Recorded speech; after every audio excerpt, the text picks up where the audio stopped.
প্রিয় নবীজি কবরে নামানোর আগে সাহাবীদের ব্যাপারে নবীজি বলতেন, দেখো সে কোনো ঋণ আছে কিনা, যদি দুনিয়াতে ঋণ থাকে কি পরিমাণ আছে।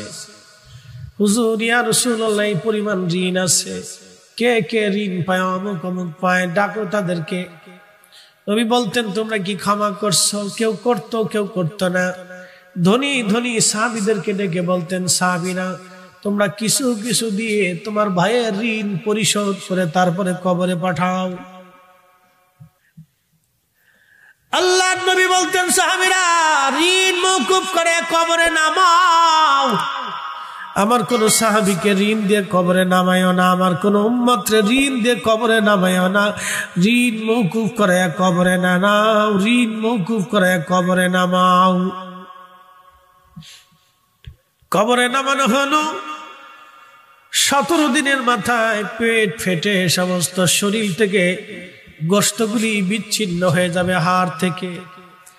1 মাসের মধ্যে সব গোশতগুলি পচে পচে পচে পচে কবরের ভিতরে মাটির সাথে মিশে যাবে।